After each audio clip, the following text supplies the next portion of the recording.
Things are so nice when you come back initially, then the regular life sets in. You start having trouble sleeping and thinking about your past experiences. I lost a lot of sleep, and so I started compensating for that by drinking so that I could sleep. I was distant from everybody in my family. The room could be filled with people that I loved and cared about, and I'd be over here thinking about what happened to me or to some of my fellow Marines in Iraq 3 months ago. I would get angry at things, I would get frustrated. I was angry at everything and everyone. My anger from work would carry over. Never physical, I just wanted them to go away because I didn't want them to be part of what was going on with me. I was concerned that what is she going to be like when she gets back? Is she going to be the same woman I married, and how is it going to affect her? I think every spouse goes through that to some extent. What is my spouse going to be like when they get back? The person who left is not the person who's going to come back, just as the spouse is not the same person who you left at home. Things change. They mostly change in a positive direction, honestly. And over time, you see that. You got to understand that you're not going to be the same person afterwards that you were before you deployed, and don't try to be. Accept who you are, accept what's happened, accept that life experience, and now figure out how to move forward and make that positive.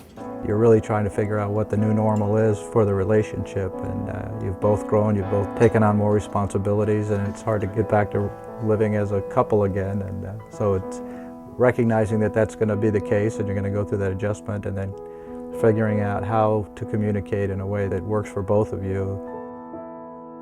We had a reunion of our unit, and it was an aha moment for me. You'd hear these spouses say, "Is your husband doing that? My husband's doing that too. I thought it was just us," and you know, really understanding that, hey, this is a common experience. Spouses need to have a better understanding of what their soldier's been through. And I learned more to listen to what he was saying.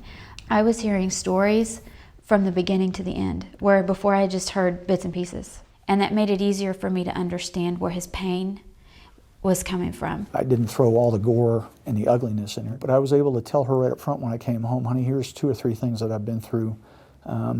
They give me nightmares periodically, and when I didn't feel good, I would tell her. Just to prevent an innocent family interaction, normal arguments that you have in the home, from escalating to something stupid. Sometimes all he needed was just for someone to sit quietly with him.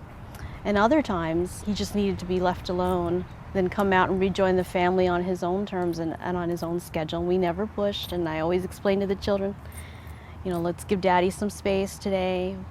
Or conversely, give Daddy an extra hug today, because he really needs one. When you see the cloud coming over, back down just a little bit.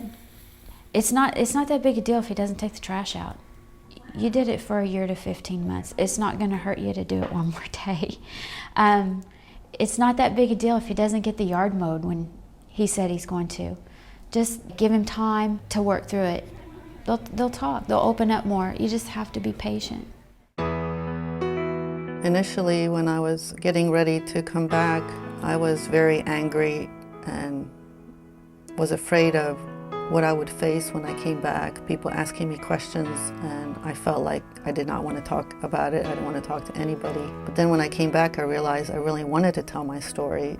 You definitely know something's bothering you from a deployment you've been on or something you might have seen over there. It's up to you. If you want to get better, you can get help and get better. When I went to get help, I had more help than I could have asked for from my mom and dad, my entire command. I get the majority of my support from my Air Force family, and I've got some great friends that saw a big change in me that I could not see myself, and they encouraged me to get the help that I needed, and I'm so glad I did it. It takes absolute real strength to deal with your own emotions in a mature manner, admit to yourself what you have been through and the challenges that you face, and to step in and encourage others to do it and get them to people that can help.